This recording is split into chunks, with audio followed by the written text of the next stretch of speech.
Anton Çehov. Hikayeler. İnsanın iki yüzü. Gelin de bu Yezidlerin, bu Kolemunların tavırlarına kanın. Çağımızda insanın inançlarını yitirmesi, eski eldivenlerini yitirmesi kadar kolaydır. İşte ben de inancını yitirenlerdenim. Bir akşam atlı tramvayla eve dönüyordum. Benim gibi yüksek dereceden bir memurun tramvaya binmesi yakışık almaz. Ama o gün kürkümü giydiğimden kunduz derisi yakamı da kaldırınca yüzümü kimse göremeyeceği için içim rahattı. Hem biliyorsunuz, tramvayla yolculuk ucuzdur. Vaktin hayli ilerlemiş, havanın da soğuk olmasına karşın içerisi tıklım tıklım doluydu. Gerçekten beni kimse tanıyamadı. Kunduz yaka beni tanınmaz insan yapmıştı. Yolculuğum rahat rahat sürerken bir yandan uyukluyor, bir yandan da vagonu dolduran sıradan insanları izliyordum. Tavşan kürkünden yakalı ufak tefek bir adam dikkatimi çekti birden. Hayır, o değildir. Bizimkisi olamaz diye düşünürken, yo, ta kendisi demeye başladım. Gözlerime inanamıyordum. O muydu acaba? Tavşan kürklü yakalı adam, bizim dairede emrim altında çalışan memurlardan Ivan Kapitoniç'e öylesine benziyordu ki. Ivan Kapitoniç, çelimsiz, ezik, sünepenin biriydi.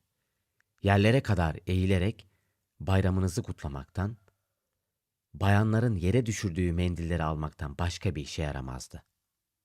Yaşının geçkin olmamasına karşın eğilmekten sırtı kamburlaşmış, dizleri ise bükülmüştü. Kirli ellerini iki yanından hiç ayırmazdı. Onunla karşılaşmadan az önce kafasını kapıya çarpmış ya da ıslak tahta beziyle bir güzel pataklamışlardır diye geçerdi aklınızdan. O süklüm püklüm duruşuna bakınca içiniz cız ederdi. Öylesine zavallı, acınacak biriydi işte. Beni gördüğü zaman da kaçacak delik arar, ne yapacağını şaşırırdı. Onu boğazlayacak, bir lokmada yutacakmışım gibi korkardı benden. Hele biraz azarlamaya göreyim. Ayaz vurmuşçasına zangır zangır titremeye başlardı.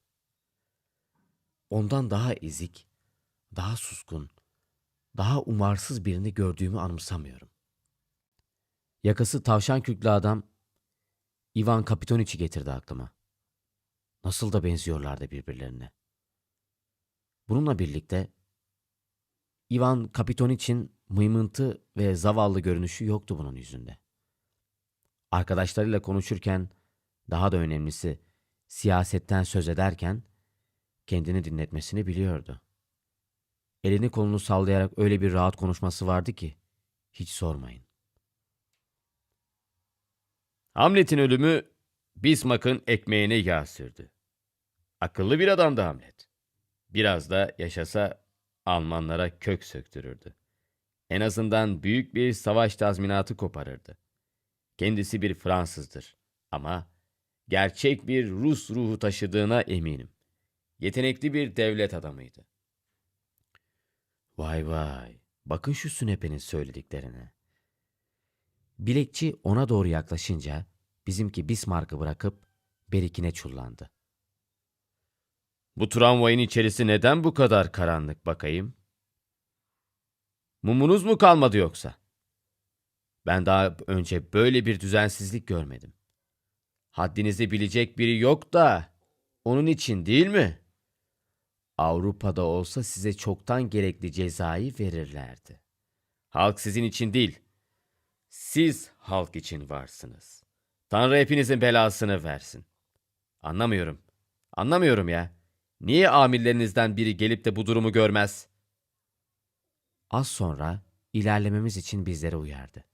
Hadi, kıpırdayın biraz. Hey, sizlere söylüyorum. Oturanlardan biri şu bayana yer versin. İnsanlar da nezaket denen şey kalmamış sanki, değil mi? Biletçi, çabuk buraya gelin. Siz Para toplamaktan başka bir şey bilmez misiniz siz? Bayana bir yer bulsanıza. Hadi bayana bir yer bulun. Alçaklık sizin bu yaptığınız. Vay Teres vay. Suratına baktıkça inanasım gelmiyor. Hayır, bu bizim Ivan Kapitoniç olamaz. Bizimki nereden bilecek Hamlet'i, Bismarck'ı? Böyle lafları almış mıdır ağzına? Hiç hatırlamıyorum. Bir iki sigarasını yere atarak "Ne yapalım? Düzen böyle gerektiriyorsa uyuyacaksın. Gel de bu adamlarla birlikte yaşa bakalım. Akılları şekilcilikten, gösterişten başkasına ermez. Bunların hepsi şaklaban. Hepsi ikiyüzlü. Ah, zor dayanıyorum. Zor dayanıyorum aralarında boğulacağım ya. Boğulacağım vallahi." Dayanamayıp bir kahkaha attım. Kahkahayı duyunca bizimkisi dönüp bana şöyle baktı. Kahkahamı tanımış, sırtımdaki kürkü görmüştü. Sesi birden titrekleşti. Bir anda sırtı kamburlaştı, suratı çarpıldı, ardından sesi soluğu kesildi, elleri iki yanına yapıştı. Dizlerinin bağı çözülmüştü. Bu ne büyük bir değişmeydi. Artık kuşkum kalmamıştı. Bu bizim memurcuk Ivan Kapiton için ta kendisiydi. Orada oturacak yere bir yere çöktü. Burnunu tavşan kürkünün arasına sakladı. Zavallı adamın suratına bir daha baktım. Bu sünepe, bu mıymıntı, deminki lafları nasıl söyleyebilir? Söyleyebilir mi? Evet, söyleyebilir. İnanması güç bir şey ama doğru. Ah seni hergele diye geçirdim içimden. Gelin de zavallı bu kalemunlara inanın siz. Öldürseler gerçekten inanmam. Kim ne derse desin kül yutmam.